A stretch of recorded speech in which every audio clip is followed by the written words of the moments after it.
Cuman aku kadang kalau misalkan kesaksian juga tujuanku sih bukan untuk yang orang seberang ya bang, tapi justru lebih nguatin yang teman-temanku seiman justru itu.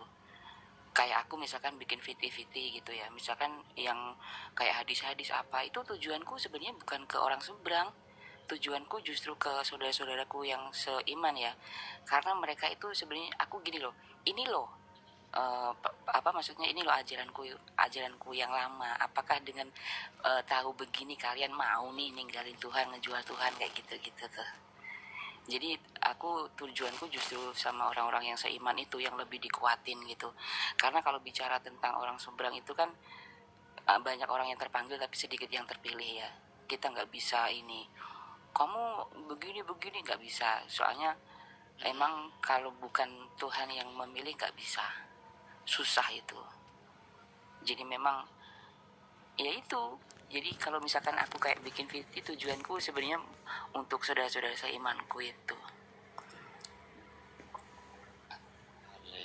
Jadi setelah pergumulanku itu 9 bulan aku memutuskan ikut Tuhan. Baru itu bang aku hubungin pendeta, terus habis itu aku ikut katekisasi baptis. Setelah itu panjang nih kesaksiannya, sampai saudaraku tahu ketika aku ikut Tuhan, aku sampai pernah mengalami penganiayaan ya, sampai aku dipukulin, aku dihajar sama kakakku. Kebetulan kan aku 5 bersaudara, aku anak yang bungsu kan. Jadi saudara-saudaraku tuh jadi pengajar semua. Yang 2, yang nomor 1 sama yang nomor 4 itu dia ngajar di pondok pesantren, dan kakakku yang cowok itu kebetulan dia punya pondok pesantren di Jawa Timur. Jadi ketika dia tahu aku ikut Tuhan, dia marah besar. Sampai dia masuk di kamarku tuh dikunci, kuncinya itu dimasukin di kantong celana dia. Jadi aku malam itu tuh aku dihajar habis-habisan. Dia sampai ambil kayu gitu loh. Aku dipukulin. Aku tuh dipukulin tuh nggak fokus di sakitku ya. Kalau ditanya secara jasmani, aduh sakit banget gitu. Tapi aku nggak ngelihat itu, nggak fokus di sakitku. Tapi aku ngelihat Tuhan gitu. Kenapa kakakku seperti itu kan karena ketidaktahuan dia gitu. Seandainya dia tahu siapa Tuhan Yesus, dia nggak bakal ngelakuin itu ke aku gitu. Jadi aku tuh sampai dijedotin di lemari juga, sampai darah tuh ngalir tuh aku nggak terasa bang. Sampai aku ngepel darahku tuh sambil, kan dia sampai keluar kamar ngancem gitu kan.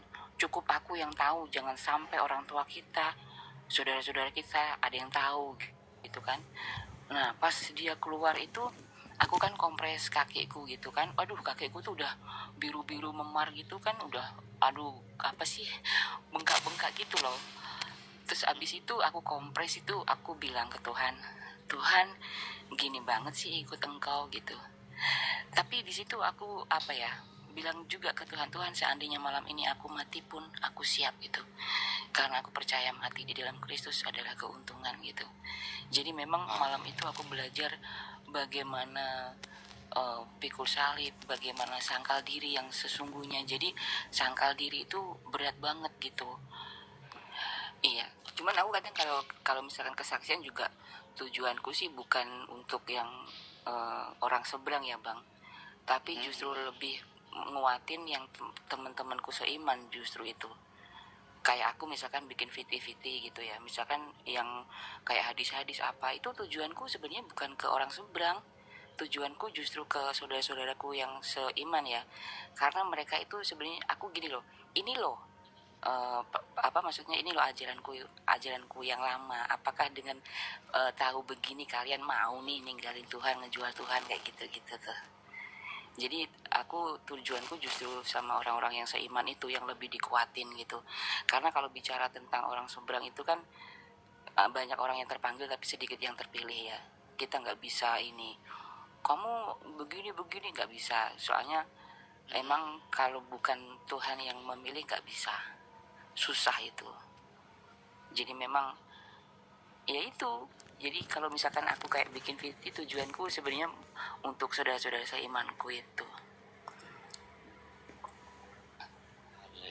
Jadi setelah pergumulanku itu 9 bulan aku memutuskan ikut Tuhan. Baru itu bang aku hubungin pendeta, terus habis itu aku ikut katekisasi baptis. Setelah itu panjang nih kesaksiannya, sampai saudaraku tahu ketika aku ikut Tuhan, aku sampai pernah mengalami penganiayaan ya, sampai aku dipukulin, aku dihajar sama kakakku. Kebetulan kan aku 5 bersaudara, aku anak yang bungsu kan.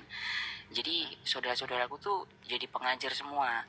Yang 2, yang nomor 1 sama yang nomor 4 itu dia ngajar di pondok pesantren, dan kakakku yang cowok itu kebetulan dia punya pondok pesantren di Jawa Timur.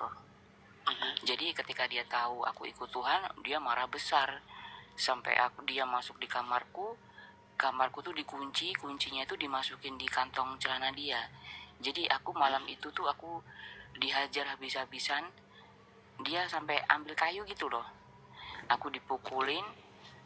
Aku tuh dipukulin tuh nggak fokus di sakitku ya. Kalau ditanya secara jasmani, aduh sakit banget gitu. Tapi aku nggak ngelihat itu, nggak fokus di sakitku, tapi aku melihat Tuhan gitu. Kenapa kakakku seperti itu kan karena ketidaktahuan dia gitu. Seandainya dia tahu siapa Tuhan Yesus, dia nggak bakal ngelakuin itu ke aku gitu. Jadi aku tuh sampai dijedotin di lemari juga, sampai darah tuh ngalir tuh aku nggak terasa bang. Sampai aku ngepel darahku tuh sambil, kan dia sampai keluar kamar ngancem gitu kan. Cukup aku yang tahu, jangan sampai orang tua kita, saudara-saudara kita ada yang tahu gitu kan. Nah pas dia keluar itu aku kan kompres kakiku gitu kan, aduh kakiku tuh udah biru-biru memar gitu kan, udah aduh apa sih, bengkak-bengkak gitu loh. Terus abis itu aku kompres itu, aku bilang ke Tuhan, Tuhan gini banget sih ikut engkau gitu. Tapi di situ aku bilang juga ke Tuhan, Tuhan seandainya malam ini aku mati pun aku siap gitu, karena aku percaya mati di dalam Kristus adalah keuntungan gitu. Jadi memang malam itu aku belajar bagaimana pikul salib, bagaimana sangkal diri yang sesungguhnya. Jadi sangkal diri itu berat banget gitu. Jadi di situ aku belajar ngikutin teladan Tuhan ya, bagaimana ketika dia disalib, dia diludahin, dia dicambuk, apa yang dia katakan, Bapa ampuni mereka karena mereka tidak tahu apa yang mereka perbuat gitu. Jadi aku malam itu belajar ngikutin teladan Tuhan, dan aku pengennya jadi berkarakter seperti Kristus. Aku pengen jadi berkat buat keluarga besar aku. Aku pengen keluargaku, orang tuaku melihat di dirinya aku ada Kristus gitu. Jadi memang ikut Tuhan Yesus itu nggak enak, ikut Tuhan Yesus itu berat, ikut Tuhan Yesus itu nggak gampang. Siapa bilang ikut Tuhan Yesus itu enak? Nggak enak gitu. Secara duniawi ya gitu, kita disisihkan, kita dibenci, dihujat gitu. Tapi itu semua udah Tuhan Yesus alami gitu loh. Sebelum kita Tuhan udah alami itu gitu. Jadi setelah itu aku baru tuh minta izin ke papaku. Papaku kan nggak tahu. Nah dulu itu keluargaku tuh kalau sholat itu selalu berjamaah bang. Jadi karena papaku sama mama kan cuman berdua sekarang, jadi papa tuh kalau sholat di masjid gitu kan. Nah setelah sholat isya itu aku baru bilang ke papa, Pa aku mau ngomong sesuatu gitu kan. Terus akhirnya papa bilang boleh ngomong apa gitu. Terus sebelum aku ngomong, aku boleh nggak cuci kakinya papa, aku bilang gitu. Karena itu bentuk permintaanku sebagai anak gitu bang. Aku minta maaf. Yeah. Karena orang tua mana sih yang nggak shock ketika tahu anaknya murtad gitu kan. Jadi ketika itu papa bilang boleh, aku langsung ini kan ambil waskom gitu, aku cuci kakinya papa, aku sambil nunduk, aku bilang ke Tuhan, Tuhan tolong jamah hatinya papaku gitu kan, agar dia bisa terima kenyataan bahwa aku udah ikut engkau gitu. Dan sampai aku pas nyuci itu sambil nyuci itu aku bilang ke papa, Pa maafin aku ya Pa, aku sebenarnya sekarang udah ikut Tuhan Yesus, aku bilang gitu. Dan di luar dugaanku gitu, malam itu karya Tuhan benar-benar terjadi gitu. Jadi nggak aku sangka tuh papa tuh tiba-tiba nanya juga kenapa kamu sampai murtad gitu kan. Aku jelasin gitu. Terus papa bilang gini, Papa boleh kok usir aku, nggak anggap aku anak, aku nggak apa-apa, Pak, tapi jangan halangi aku untuk ikut Tuhan Yesus, aku bilang gitu. Dan papa itu langsung elus kepalanya aku, dia bilang gini, apapun kamu, bagaimanapun kamu tetap anaknya papa gitu. Aduh, aku langsung peluk gitu, langsung cium gitu. Aku bilang, makasih ya Pak, udah izinkan aku untuk ikut Tuhan Yesus gitu.